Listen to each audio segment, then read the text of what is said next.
This is Tutankhamun. He's long gone now, but his legacy, still shining. As for that iconic mask, it's pure gold, 10 kilograms of the stuff. Sounds like a lot, right? Well, you should see his coffin. And that got me thinking, Tut wasn't even a major pharaoh, and if he had this much gold, how much do you think the big guys had? Turns out the Egyptians mined tons of it, 1,700 tons according to some estimates. But that just begs the question, where did it all go? And just like that, I fell down a rabbit hole, one that led me on a wild journey through history, from the riches of ancient empires to the treasure chests of pirates, all the way up to today. And who knows, that ring you're wearing right now, it could have once belonged to an Egyptian pharaoh, or maybe even a Mayan king.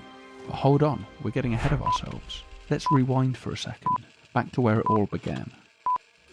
Gold. It's a fascinating material. It's rare, doesn't rust or corrode, and is soft enough to work with, but still looks amazing. No wonder it's been coveted for nearly all of human history. But here's something worth thinking about. Almost all the gold ever mined is still around today. Incredible, really. The ancient Egyptians quickly realised there was something special about gold, so they set out to mine as much of it as they could. Well, their slaves did anyway. But to the Egyptians, gold wasn't just a shiny metal, it was considered the flesh of the gods. That's why they covered their pharaohs in it from head to toe, whether they were alive or dead. And it's no secret that they amassed huge gold reserves. Take King Tut's tomb as an example. In total, it contained 1¼ tons of gold. Mind-blowing, right? Here's the surprising part. Because gold is so heavy, it doesn't take up much space. In this case, just slightly more than the average suitcase. Still, if they left that much behind in the tomb of a minor pharaoh, imagine how much the big players were getting. The Egyptians weren't the only ones obsessed with shiny metals. The Romans were all about them too, as were the Aztecs, the Incas, the Indians, the Chinese, and let's not forget Mansa Musa and his legendary pilgrimage that practically destroyed the economies of several North African countries. But I think you get the picture. There was a lot of gold, and people absolutely loved it. In fact, if you took all the gold ever mined, it would weigh over 200,000 metric tons. That's as much as 33,000 elephants. Now, here's something to wrap your head around. If you decided to gather it all in one place, it would only take up the space of an average 5-story building. So now I know what you're thinking. If all the gold that's ever been mined is still around, then where's my share? Well, we'll get to that. But first, let me tell you a story. A long time ago, though not so long ago that it's irrelevant, a group of Europeans set sail on a boat. And here's the crazy part. They went around and robbed everyone in the world. Hard to believe, right? And that's the condensed version.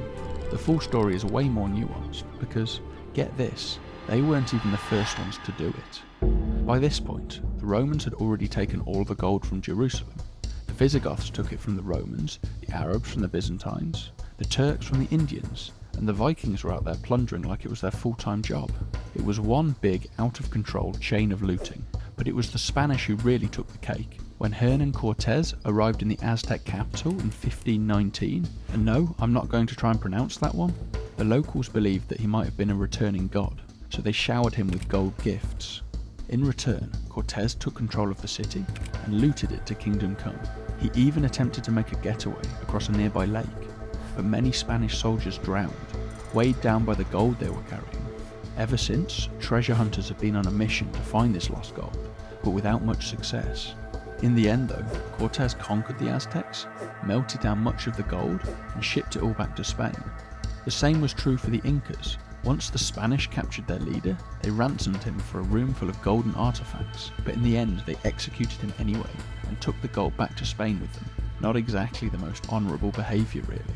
Not all the gold made it back to Europe though. As you can imagine, a huge fleet packed with treasure is bound to attract a lot of attention. And sure enough, it wasn't uncommon for one or two of these ships to end up at the bottom of the ocean, one way or another. One of the most famous discoveries was that of the Nuestra Señora de Atocha, which sank with over 40 tons of gold and silver, along with emeralds and countless other priceless artifacts. It was rediscovered by treasure hunter Mel Fisher in 1985, and the fortune recovered was worth well over $400 million. On top of that, there's always the rumour of a hidden hoard somewhere in the Americas, so who knows? Maybe if you slip on your treasure hunting gloves, you could be the one to find it. But now, it's time to cover everyone's favourite type of mysterious gold: Nazi gold. During World War II, the Nazis looted vast amounts of gold from conquered territories, Jewish families and central banks across Europe. In the final days of the war, it's rumoured that they hid a train full of gold, jewels and priceless artworks somewhere in the lower Silesian mountains, in what is now modern-day Poland.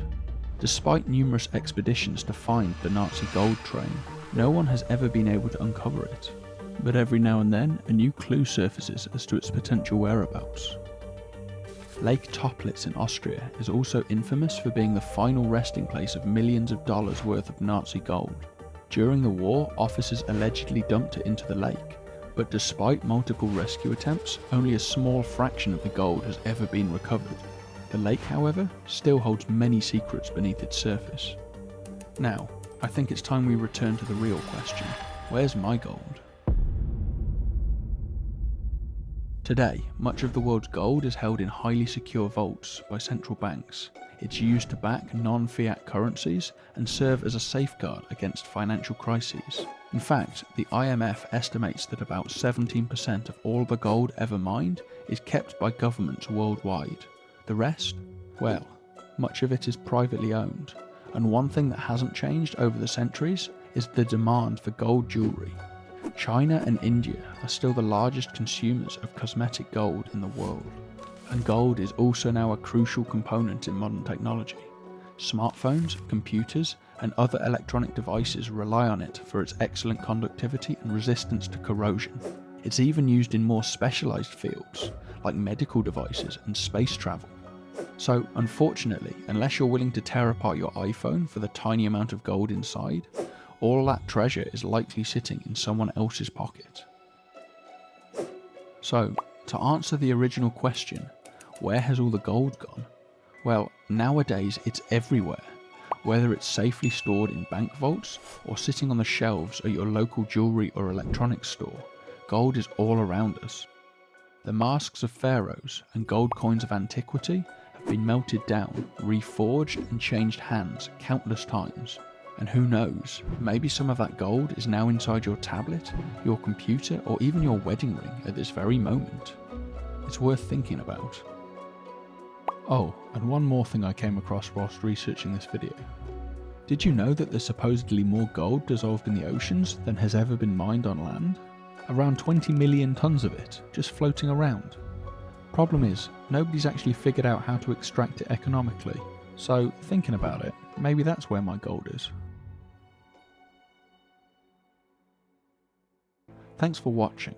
I hope you got a lot out of the video, and stay tuned for more videos similar to this one, where we explore some of the more interesting parts of history. See you next time.